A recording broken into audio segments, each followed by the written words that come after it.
Hello everyone, welcome to Ashramik Vidyalaya. Myself Firdaus Sheikh. So my dear students, in this video we will continue in standard 4 subject maths chapter number 4 and the topic is holidays are fun यानी रजा की मजा. Okay, so let's start. Atif's holiday had begun. अब जो आतिफ है उसकी holiday क्या हो गई, शुरू हो गई है. ही वॉज वेरी एक्साइटेड, वो खुद बहुत ज़्यादा ही एक्साइट है. He had made some wonderful plans and wanted to tell his cousin Shabana. अब उसके पास एक हॉलीडे का एक बहुत ही अच्छा प्लान है और वो किसको कहना चाहता है, जो उसकी कजिन सिस्टर है शबाना, उसको कहना चाहता है. सो ही रॉट हर अ लेटर, इसलिए उसने क्या किया, तो उसने एक लेटर लिखा, किसको, उसकी कजिन सिस्टर को. Okay, here we see the date Ajmer 1/5 यानी मई 1 मई 2006. डियर शबाना आपा. अब आपा किसको कहते हैं, जो बड़ी सिस्टर होती है उसे आपा कहते हैं, दीदी कहते हैं ना वैसे, तो शबाना आपा. हेलो, क्या कह रहा है, हेलो, हाउ आर यू, आप कैसे हो. आई एम फाइन हियर, मैं यहाँ पे अच्छा हूँ आपा. My holidays have started from today, आज से मेरी हॉलीडे स्टार्ट हो गई है.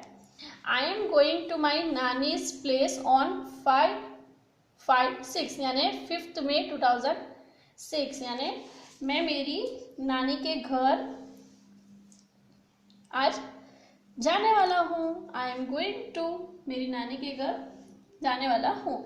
I will be back on 25/6, और मैं कब आऊँगा, तो जो 20 डेट है 5th मंथ की यानी मई मंथ की 20 है, तब मैं वापस आऊँगा. माई स्कूल विल री ओपन ऑन 13 जून 2006, मेरी स्कूल 13 जून से स्टार्ट हो जाएगी, फिर से खुल जाएगी मेरी school.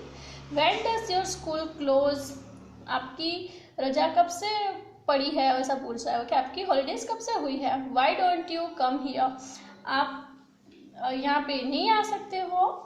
We will have a great fun, हम खूब ज़्यादा बहुत ज़्यादा मज़ा करेंगे. Bye for now. Atif, Atif क्या करें, अब बाय, आप यहाँ पे आ सकते होते तो बहुत ज़्यादा मज़ा आता. अब क्या होता है कि Shabana who stay in Nagpur, Shabana कहाँ रह रही है, नागपुर में, और आतिफ कहाँ रह रहा है, अजमेर में. गॉट दिस लेटर ऑन 6 मई 2006, अब 6 मई के दिन उसको उसका लेटर मिलता है. सी रॉट बैक टू आतिफ, तो उसने भी क्या किया, उसने भी आतिफ को एक लेटर लिखा, आंसर देते हुए एक लेटर लिखा. नागपुर 7/5 यानी मई 7 मई 2006. Dear Atif, Atif, dear Atif, hello, I am doing well here, मैं यहाँ खूब अच्छी हूँ, खूब खुश हूँ. I got your letter yesterday, कल मुझे तुम्हारा लेटर मिला. हैप्पी हॉलीडेज, जो रजा है उसकी मज़ा है आपको, ऐसा हैप्पी हॉलीडे आपको मज़ा है. My school will close on 1 जून 2006, मेरी स्कूल 1 जून 2006 के दिन क्लोज होगी. इट विल री open on 10th August. Okay, और कब खुलेगी वापस स्कूल, कब ओपन होगी, री ओपन डेट है 10th अगस्त के दिन री ओपन होगी. I will go on a school trip to Goa, और वो कहाँ पे जाने वाली है, तो गोवा की ट्रिप में जाएगी. एंड विल रिटर्न ऑन 7/6/2006 यानी जून मंथ की 7 डेट को वो वापस वहाँ से आएगी, मैं आऊँगी वहाँ से. I will try to come to Ajmer after that, और उसके बाद क्या होगा, तो अजमेर आने के लिए मैं कोशिश करूँगी. बाय, और फिर कहती है कि बाय शबाना. ठीक है, लेटर किसने लिखा है, शबाना ने, और उसकी जून से उसकी जब स्कूल जब हॉलीडे होने वाली है वो, और कितने दिन का, फिर उसके बाद वो कहाँ जाने वाली है, वो सब उसने उसके लेटर में कहा है. Atif wrote this letter on 1/5/2006 यानी 1 मई को उसने लेटर लिखा था. You remember how we write a date in a numbers, आपको याद है कि हम जो तारीख जो है उसको नंबर्स में कैसे लिखते हैं. देखो ऐसे 156 मीन्स 1 May 2006 ऐसे होता है, ठीक है। Then after look at here, now write which date this tenth four, यानी अभी यहाँ पे एक साइड में हमें डेट्स दी है और उसे कैसे लिखना है, ऐसे राइट विच, जिसमें उसका मंथ 5th यानी कौन सा मंथ है वो लिखेंगे और कौन सा ईयर है वो लिखना है, हमें ऐसे लिखना है। So now write which date this 10/4, okay, कि कैसे लिख सकते हैं हम ये वाली डेट को। सो लुक एट हियर 25/6 यानी कौन सी डेट है, 20 यानी डेट आएगी, ये डेट है। बीच में जो होता है middle one is a month, middle में होता है वो क्या दिखाता है हमें, मंथ। तो 5 यानी जनवरी, फरवरी, मार्च, अप्रैल एंड मई, 5th month means May, and 06 means 2006, short form of 2006 is 06। Next is 7/6/06, 7 means date, यानी जो डेट है वो लिखेंगे हम 7। उसके बाद है 6 मीन्स कौन सा मंथ आएगा, right, June, that is the June, 6 means June, and 2006 we write like this number. 117 means 1 date of January, 1 means January, and 2007, 07 means 2007, okay, that is complete. Write this date in number, अब क्या करना है, numbers में लिखनी है, ये date को अब नंबर्स में लिखनी है। पहले ये वाली डेट हमने लिखी थी, नंबर्स वाली हमने ऐसे लिखी थी मंथ के साथ, अब हम लिखेंगे नंबर्स में। इसको कैसे लिखेंगे, तो 1 जून है मीन्स कौन सा मंथ आएगा, 6, ओके, एंड 2006 तो 06, okay, sorry 06 we write like this. 30 May 2006, so 30 May means which month, 5th, right, and 06 means 2006. 10 August 2007, so 10 August means कौन सा नंबर आएगा, जनवरी, फरवरी, March, April, May, June, July and August, okay, यानी कौन सा number यहाँ पे 8, यहाँ पे क्या आएगा 8, और यहाँ पे आएगा 2007 मीन्स 07। अगर यहाँ पे 2018 दिया हो तो कैसे लिखते हैं, 2018, if that is 2008 so we write only 18, ऐसे लिखेंगे, ठीक है। 2018 हो तो ऐसे लिखेंगे, ठीक है। Now look at that, how long did it take the letter to reach from Ajmer to Nagpur. अब आपको बताना है कि जो लेटर है वो अजमेर से नागपुर पहुंचने में उसे कितने दिन लगे थे, तो 5 days, ओके, क्योंकि 6 डेट को नागपुर में लेटर पहुंच गया था, उसने 1 मई को लिखा था और 5th को पहुंच गया, same month Sabana got the letter but the date is changed. Atif sent a letter on a 1st May and Sabana got that letter on a 6th May. So how many days a letter take? 5 days. How many days will Atif spend at his नानी's place? अब आतिफ जो है उसके नानी के घर उसने कितने दिन रहा था, वो तो वह रहा था 15 days नानी के यहाँ। वो जैसे देखो यहाँ पे लोग बैठिया नानी's प्लेस ऑन 5/5/6, और कब गया है नानी के घर, तो 5 डेट को गया था और उसको वापस कब आने वाला था 20 को, यानी कितने डेज हुए 15 days, okay. The answer is 15 days. Then after is fill in the table date from to numbers of days. Sabana's holiday from 2 and कितने दिन वो वहाँ पे रही थी उसके हॉलीडे, और फिर उसके बाद है आतिफ के हॉलीडे, और कब से कब तक कहाँ तक और कितने दिन रहा था वो हमें लिखना है।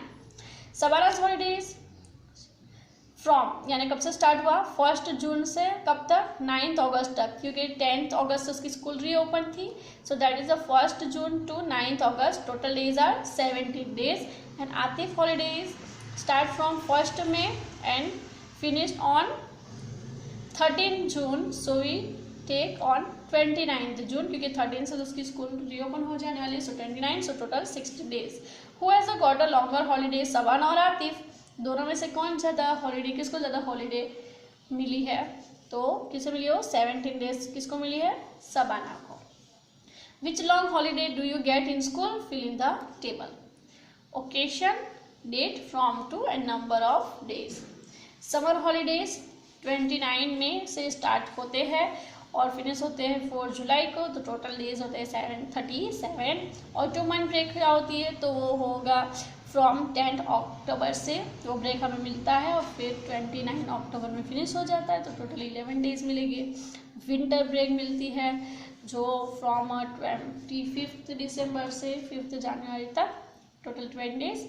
And holiday after the exam is 3 March two 30 March, total 28 days we can get. Now, on a 15 May 2006, Chandran went to a shop to buy a butter. अब क्या होता है कि चंद्रन है वो कहाँ जा रहा है? बटर बाई करने के लिए एक शॉप में जाता है। He checked the packet to see if this butter was safe to eat. और क्या चेक करेगा वहाँ पे जाके? कि जो बटर लिया है उसने वो खाने लायक है या नहीं है, तो उसके लिए उसने बटर का पैकेट देखता है।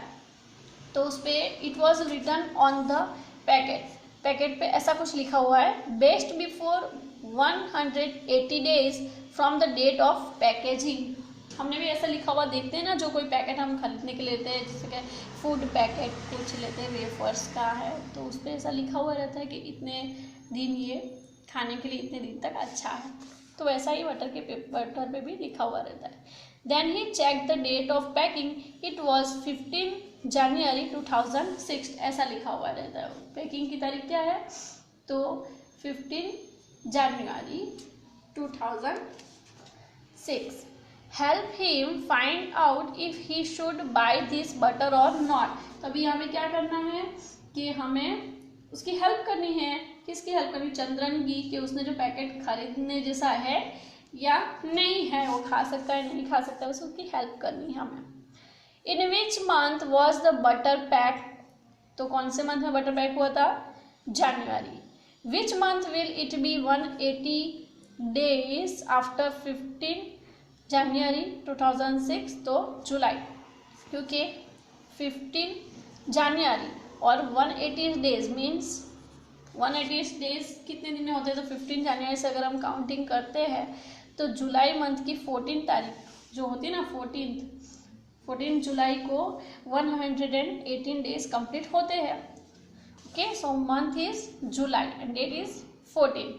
Can Chandrapal eat it on 15 May 2006? तो क्या चंद्रपाल जो है वो 15 मई जो 15 मई है उसको वो खा सकता है? जो बटर उसने लिया वहाँ तक खा सकता है उसको? So yes, Chandra can eat, क्योंकि मई मंथ है और एक्सपायरी डेट क्या है? 14 जुलाई तक ख़त्म होगी, तो वो जो बटर है उसको खा सकता है। Do you ever check the date of packing of thing you buy? तो अब आप मुझे बताओ कि आपने जो चीज़ें खरीदते हो उसकी जो पैकिंग तारीख है, क्या आपने कभी चेक की है? तो आपको चेक करनी ही है, हम लोग करते थे स्कूल में, हमने आपको सिखाया था कि कैसे चेक करनी। Okay, have you seen medicine which have the expiry date written on them? अभी यहाँ पे देखो कि जो मेडिसिन आप खरीदते हो तो उसकी एक्सपायरी डेट लिखी हुई रहती है, वो आपने देखी है? एक्सपायरी डेट ऐसा लिखा हुआ रहता है, एक्सपायरी डेट, वो आपने चेक की है? It tell you after which date is unsafe to take the medicine. तो उससे हमें क्या पता चलता है कि जो तारीख है वो हमें ये दिखाती है कि ये जो मेडिसिन है वो कौन सी डेट तक हमारे लिए खाना अच्छी है, सेफ है या फिर अनसेफ है। वो ये तारीख तक ही हमारे लिए सेफ है या फिर ये तारीख के बाद वो हमारे लिए अनसेफ है, मेडिसिन जो हम खाते हैं वो। ओके, तो उस पर एक्सपायरी डेट लिखी हुई रहती है, तो हमें भी ऑलवेज चेक करना है। कोई भी फूड पैकेट या मेडिसिन लेते हैं तो उस पर एक्सपायरी डेट उतने मंथ के अंदर ही उस पर लिखा हुआ रहता है। 2020 से 2021 तक ओके, तो वो चेक करनी ही है हमें। अगर एक्सपायरी डेट हो गई है, एक्सपायर यानी ख़त्म हो गई है वो डेट, तो वो मेडिसिन हमें नहीं खरीदनी। Okay, so that is the clear. So we stop here, and in the next video we will continue from find out in this chapter. So bye bye, take care, thank you.